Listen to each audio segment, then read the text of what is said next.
Kingdom Protista. All single-celled eukaryotes are placed under Protista, but the boundaries of this kingdom are not well defined.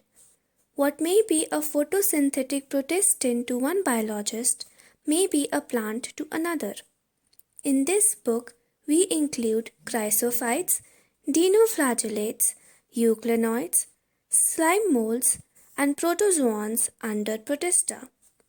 Members of Protista are primarily aquatic. This kingdom forms a link with the others dealing with plants, animals, and fungi. Being eukaryotes, the Protista cell body contains a well-defined nucleus and other membrane-bound organelles. Some have flagella or cilia.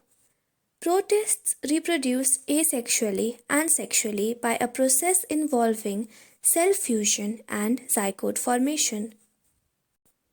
Chrysophytes. This group includes diatoms and golden algae, thesmids. They are found in fresh water as well as in marine environments. They are microscopic and float passively in water currents, plankton. Most of them are photosynthetic. In diatoms, the cell walls form two thin overlapping shells which fit together as in a soap box.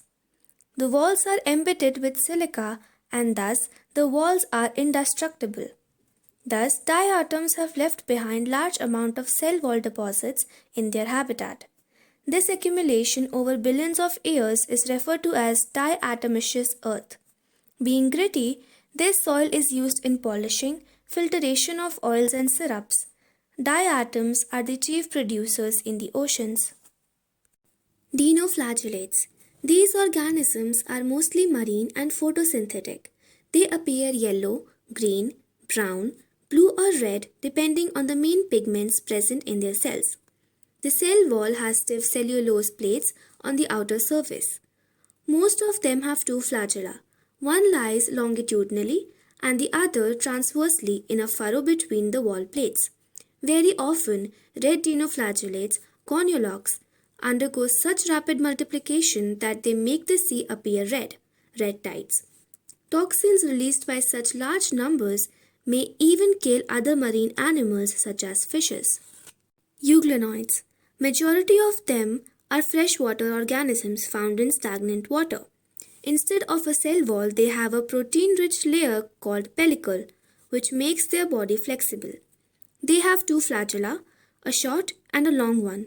Though they are photosynthetic in the presence of sunlight, when deprived of sunlight, they behave like heterotrophs by predating on other smaller organisms. Interestingly, the pigments of eucalynoids are identical to those present in higher plants. Example, Euglena. Slime molds. Slime molds are saprophytic protists. The body moves along decaying twigs and leaves engulfing organic material. Under suitable conditions, they form an aggregation called plasmodium, which may grow and spread over several feet. During unfavorable conditions, the plasmodium differentiates and forms fruiting bodies, bearing spores at their tips. The spores possess true walls. They are extremely resistant and survive for many years.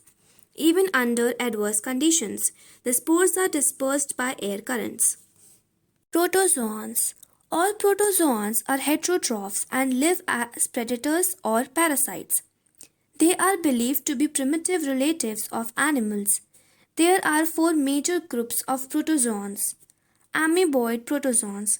These organisms live in fresh water, seawater, or moist soil. They move and capture their prey by putting out pseudopodia, false feet, as in amoeba. Marine forms have silica shells on their surface. Some of them, such as antamoeba, are parasites.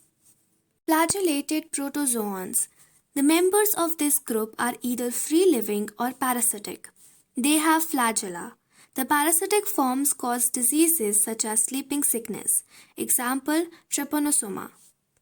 Ciliated protozoans. These are aquatic, actively moving organisms because of the presence of thousands of cilia.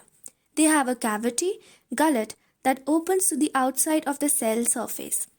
The coordinated movement of rows of cilia causes the water ladle and food to be stirred into the gullet. Example, paramecium. Sporozoans. This includes diverse organisms that have an infectious spore-like stage in their life cycle. The most notorious is Plasmodium, malarial parasite, which causes malaria, a disease